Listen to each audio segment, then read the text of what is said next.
এই লাল কাঁকড়াটা ধরে ফেলেছি আমরা। কাউয়ারচরে রয়েছে লাল কাঁকড়া, হাজার হাজার লাল কাঁকড়া।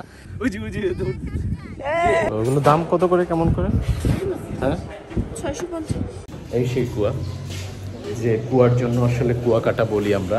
এই রাখাইনরাও কিন্তু হচ্ছে আরাকান থেকে আসছে, এখানে তারা দখলদারি তো শুরু করে দিয়েছিল। আর ঝাউবনের উপর দিয়ে সূর্যটা উপরের দিকে উঠতেছে। এটা হচ্ছে রাখাইন উপজাতিদের ঘর, আর কুয়াকাটায় বেশি রাখাইন উপজাতির বসবাস বেশি।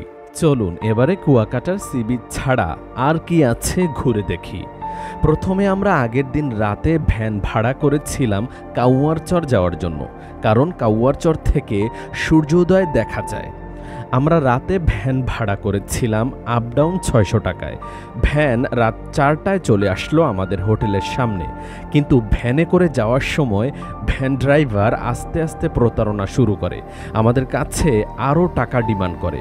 পরে বুঝতে পেরে আমরা কিছু টাকা দিয়ে ভ্যানে যাব না বলে দিলাম। যেহেতু ভ্যানে যেতে পারলাম না, তাই সকাল সকাল আমরা একটা বাইক ভাড়া করলাম 500 টাকায়। আমাদের কাউয়ারচর নিয়ে সূর্যোদয় দেখাবে ও কুয়াকাটার কয়েকটি দর্শনীয় স্থান ঘুরাবে। তো চলতে লাগলাম বাইকে করে কাউয়ারচরের দিকে।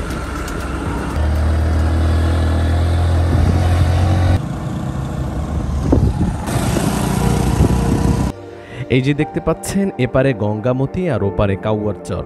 আর কাউয়ারচর যেতে হলে আমাদের এই নৌকায় বাইক সহ পারাপার হতে হবে। সবাই পারাপারের জন্য অপেক্ষা করছে। এই যে 50 টাকা দেন। গঙ্গামতি থেকে এপারে পার হলাম ট্রলারে, এখন সূর্যোদয় দেখতে যাচ্ছি সেই কাউয়ারচর। সকালবেলা বাইকে করে সমুদ্রের পাড় দিয়ে যাওয়ার মজাই আলাদা।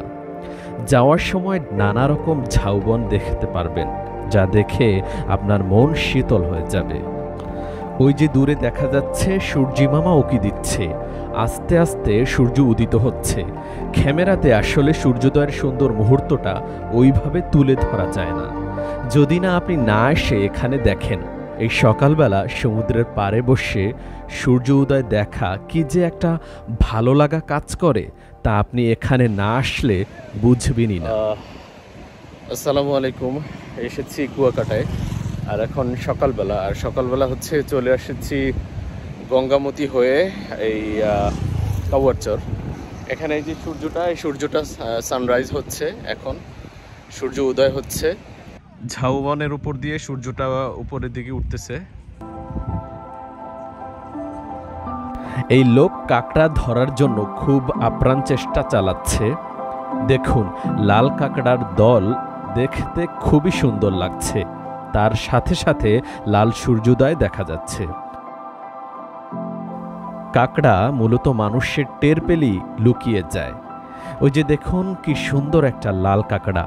আমি আস্তে আস্তে কাঁকড়াটির পাশে গিয়ে দাঁড়িয়ে আছি, সে একদমই টের পায়নি। এই যে লাল কাঁকড়া, এই লাল কাঁকড়াটা ধরে ফেলেছি আমরা, সেটা হচ্ছে এই যে কাঁকড়াটা।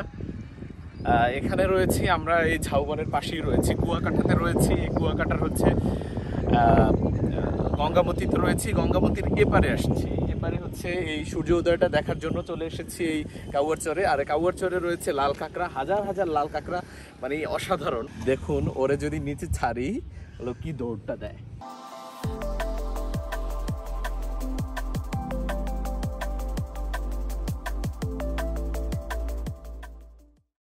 একটু এই পাশে দেখাও, এই পাশে হচ্ছে, এটা হচ্ছে ঝাউবন। এই যে ঝাউবন, এই ঝাউবনের উপর দিয়ে আবার সূর্যটা উদয় হচ্ছে। ইলিশ মাছ সাজিয়ে রেখেছে সুন্দর করে কাউয়ারচরে।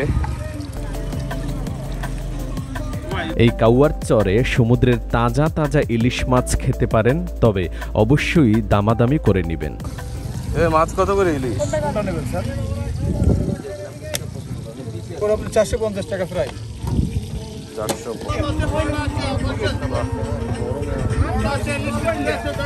আমরা বাইকে করে ঘুরতে এসেছি এখানে, বাইক একটা রিজার্ভ নিয়ে নিয়েছি। তো কয়েকটা স্পট ঘোরাবে, এর মধ্যে রয়েছে এই কাউয়ারচরে আমাদেরকে ঘোরালো। পাশেই বিশাল এক ঝাউবন পেয়ে যাবেন, চাইলে এখানে কিছুক্ষণ সময় কাটাতে পারেন। হ্যাঁ, এবারে চলে এসেছি এই ঐতিহ্যবাহী মিস্ত্রিপাড়া রাখাইন তাঁতপল্লী। টিকিট কত করে ভাই? 10 টাকা। আমরা এবারে মিস্ত্রিপাড়া বৌদ্ধ বিহারের মধ্যে গেলাম। ওই যে যিনি বসে আছে উনি নাকি গৌতম বুদ্ধ, দেখতে খুবই সুন্দর।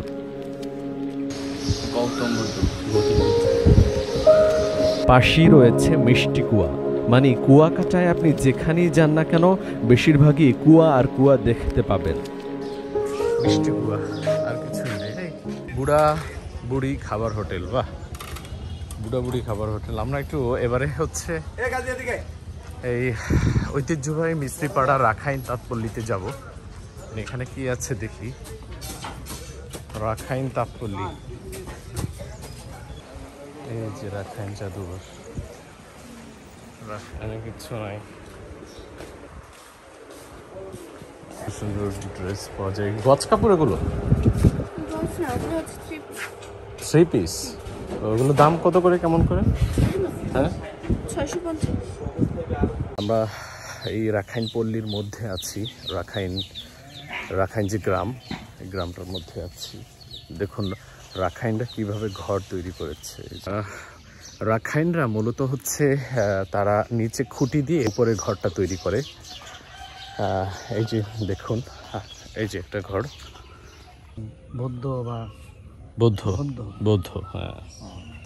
আপনাদের মূলত এই যে আরাকান থেকে আসা নাকি? আরাকান থেকে আসা।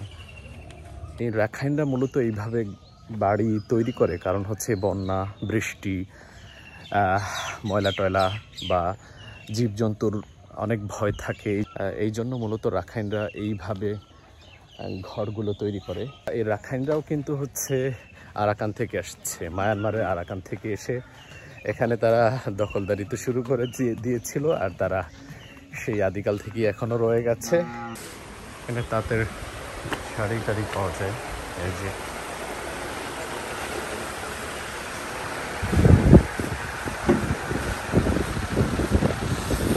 এগুলো কি ভাই?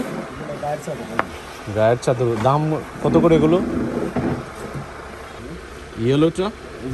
হ্যাঁ হ্যাঁ, 500। ও, আর শাড়ির দামগুলো কেমন? এই পল্লীতে এভাবে অনেক দোকান পেয়ে যাবেন, যেখানে নানা ধরনের কারুকার্য দিয়ে তাঁতের শাড়ি যা কম দামে কিনতে পারবেন। আমরা এবারে চলে এলাম এই কুয়াকাটার মেইন শহরে, যেখানে এই কুয়ার জন্য এই কুয়াকাটা নামকরণ করা হয়। 1784 সালে আদিবাসী রাখাইনরা খাবার পানির জন্য এই কুয়া খনন করেন। এই কুয়ার নামই বর্তমানে কুয়াকাটার নামকরণ করা হয়। দয়া করে কেউ কুয়াতে থুথু ও ময়লা ফেলবেন না। আপনাদের ভ্রমণ শুভ হোক, সকলের মঙ্গল কামনা করি। মূলত এই কুয়াটার জন্যই আসলে কুয়াকাটা নামকরণ করা হয়েছে। এই ছোট একটা কুয়া, এই কুয়াটার জন্যই হচ্ছে কুয়াকাটা নামকরণ করা হয়েছে। চলুন এবারে আমরা একটু উপরের দিকে যাই।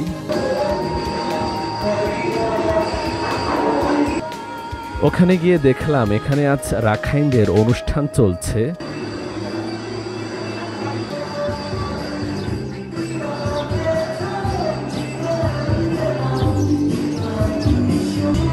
এখানেও গৌতম বুদ্ধকে পাওয়া যাচ্ছে। এখানেও তিনি সুন্দর করে আসন করে বসে আছেন। এই যে দেখতে পাচ্ছেন, এরা হলো রাখাইন উপজাতি। তারা বরবটি দিয়ে লম্বা কি যেন একটা খাবার তৈরি করছে। তোমাদের অনুষ্ঠান আজকে কি অনুষ্ঠান? কি অনুষ্ঠান আজকে তোমাদের? হ্যাঁ, পানি মেলা। জানতে পারলাম এখানে রাখাইনদের জলকেলি অনুষ্ঠান হচ্ছে। এবারে আমরা এই কুয়াকাটার মার্কেটের মধ্যে গিয়ে কি কি বেচাকেনা হচ্ছে তা ঘুরে ঘুরে দেখলাম।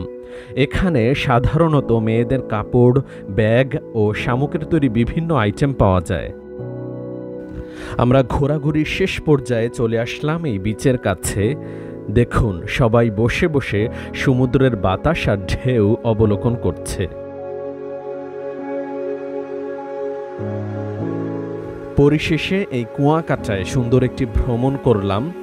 আপনাদেরও যদি সময় সুযোগ হয় চলে আসতে পারেন এই দক্ষিণবঙ্গের কুয়াকাটায়। সবাই ভালো থাকবেন, সুস্থ থাকবেন। আল্লাহ হাফেজ।